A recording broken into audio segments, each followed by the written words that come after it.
This segment of Delmarva Life is brought to you by your local York and Mitsubishi dealers. Well, I know our family is. Your family may also be one of them here on Delmarva, dealing with a lot more than just flooding from Sandy. Yeah, perhaps your HVAC system or other parts of your home took a beating in the storm. Joining us today to help us figure out how to fix the problem is Brian Lloyd, sales manager at Austin Cox Home Services. Hi, Brian. Thanks for joining us this afternoon. Thanks for having us. First of all, it is getting cold, and some of us turning on the heat. What could the problem be if it doesn't come on after the storm? A lot of what we're seeing right now is there's a lot of limbs down, which have fallen on homeowners' outdoor units. And what you have to be cautious of that, if a limb falls down in the outdoor unit, it can prevent the heat from coming on. No, just shut things off. What about, I guess some of the flooding could be an issue, especially since we're dealing with electricity, right? That's correct. Yeah. Also, what a lot of homeowners don't realize is throughout these surges that we had, their crawl spaces got flooded as well, and that'll trip breakers for the heating system, so they just won't have power to the heating system as well. Oh, okay. What if everything looks good? Do you think there could be some problems we don't even see? You know, in our area, a lot of the heating and air systems are installed in the crawl space, so people generally don't go there. They don't know what's going on down there. So, you know, there can be issues that the homeowner can't see, and that's why you want to get a professional out. There's lots of good professionals in this area who can help with that, and just do a visual inspection of things to make sure everything is safe and operating properly.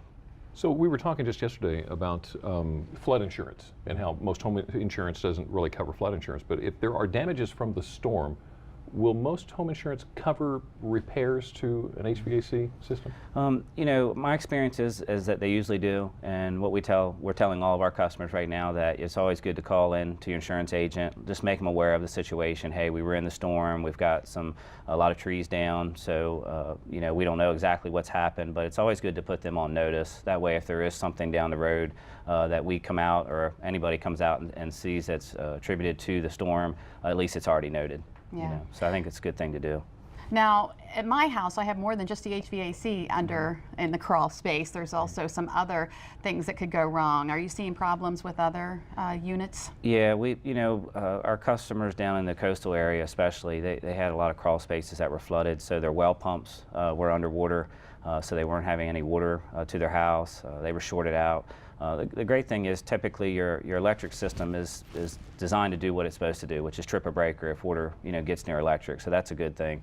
But yeah, we're dealing with some plumbing issues as well, because all your main plumbing lines and a lot of your well pumps are in the crawl, so those are being affected as well too. So it's just always good to have someone come out and check those things, you know, to make sure everything's safe. Now, my outside units, that's primarily for air conditioning, which I don't need now. Right. But I need to pay attention to them just in case something fell in. That's correct. Yeah. You know, basically your outdoor unit has a grill on the top, and right. It can allow things to fall down in, leaves, branches, debris. Most manufacturers make covers for those condensers. You can't do that on a heat pump because it's running in the heating season as well, even though it's an outdoor unit. But if you have a gas furnace with straight air conditioning, we install covers over those units, which keeps the snow, the rain, leaves, and branches out of it, especially in a storm. So it's important to know whether or not it's a heat pump or it's an air conditioning. That's correct. unit. Yeah. You don't want to do that on a heat pump. That would not allow the heating system to work. Now, a lot of us are thinking about the next storm because of what happened with this storm. Is there anything we can do to our HVAC now that could protect it later?